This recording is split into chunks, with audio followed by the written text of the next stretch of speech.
Hindi kayo sumasagot. Yung tao niya o yung Diyos? Focus on God.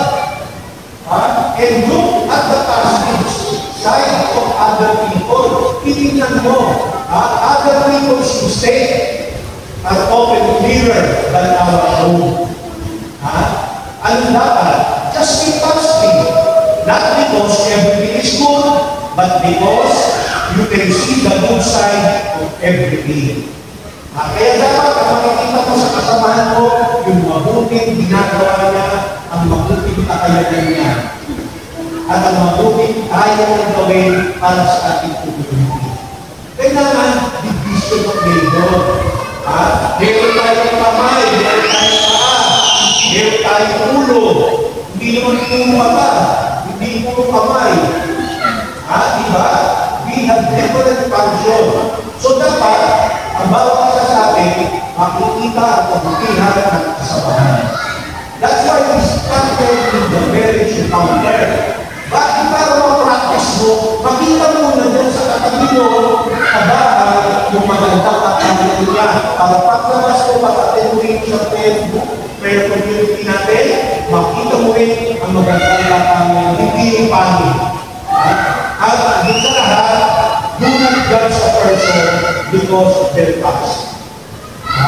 Dati yan, kasi yun kaya ano ba yun? Dati yan, siguro, kaya ano ba yun? Lahat ba kung pumupunta sa simbahan, mabait? Kaya sila pumupunta sa simbahan para magsisi, para magbago, para matuto, ng tamang daan. And that's the way of the Lord. Amen? Hindi makakalimutan dito. Yes, Lord? Say, 1, 2. 1, 2. 3, 4. 1, 2. 3, 4. So, change the way you look at things. So that the way you look at things will change. Para bago. Binabago niya ako araw-araw. Binabago niya ako araw-araw. Ngayon, bukas, kailanman, di ba dapat God will change because you want to change. God will not change if you do not like to change. Always remember, hindi ka makakakita ng kabutihan kung palagi masama ang kabuhat. Tandaan niyan. Kaya dapat mag-wear ka ng eyeglasses so that you can see clearly. So what's done is done. What's done is done. It's okay to look back. Look at the good things. The fun memories. Masaya. Can we turn back the hands of time? Kaya na natin ibalik yung nakaraan? Kaya rin. Hindi. You cannot go back to your past and make a brand new start. What you can do, stand up, move on, please, and make a brand new ending. Ano gusto nyo? Yung mabuti, naging masama, o yung masama, naging mabuti? Ano? Yung masama, naging mabuti. Kayo, mabuti ka na ba?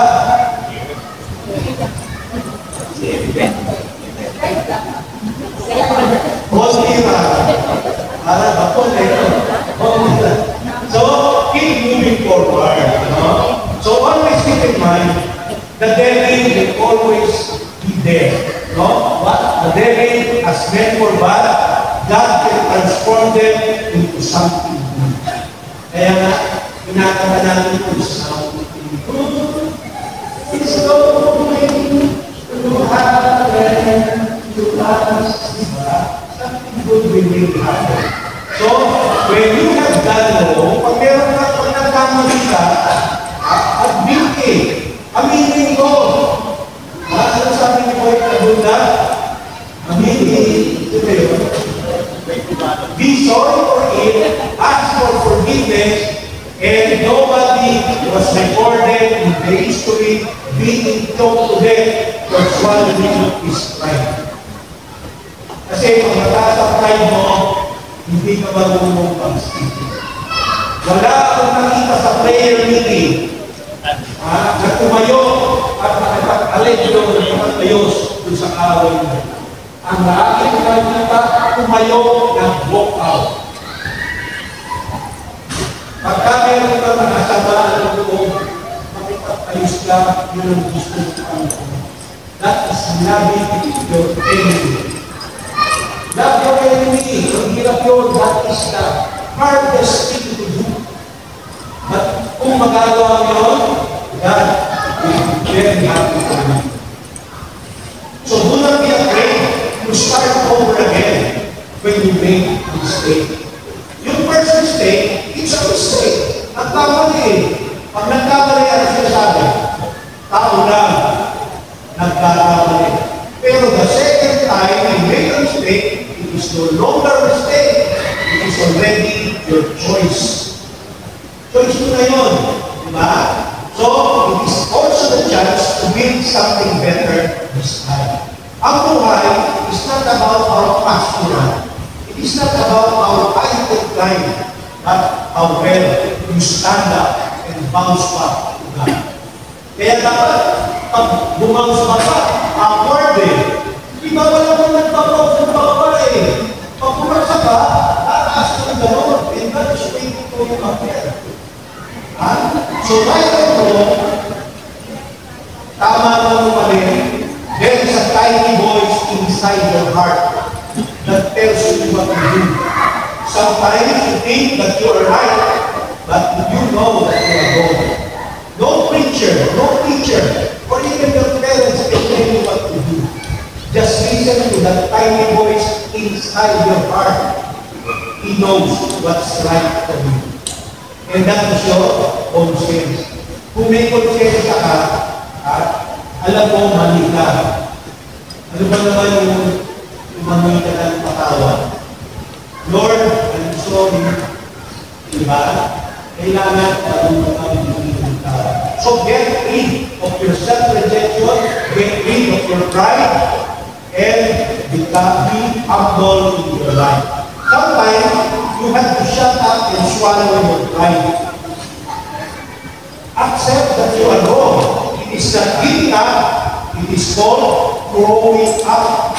Kaya nga tayo may growth in the Spirit seminar for how to grow in our spiritual life. Ang tawag natin yan is spiritual journey. It is not called spiritual ladder. Ako hindi paglalakbay sa ating buhay ng pananampalataya. O sino makakamutin dito? Yes, Lord? Yes, Lord. Parang yes, Lord. Hindi pala mo. One, two. Ulit. Hindi yun. Ulit. One, two. Three, four. One, two, three, four. Galing na. So, we have values. Ang values, ito yung standard of behavior.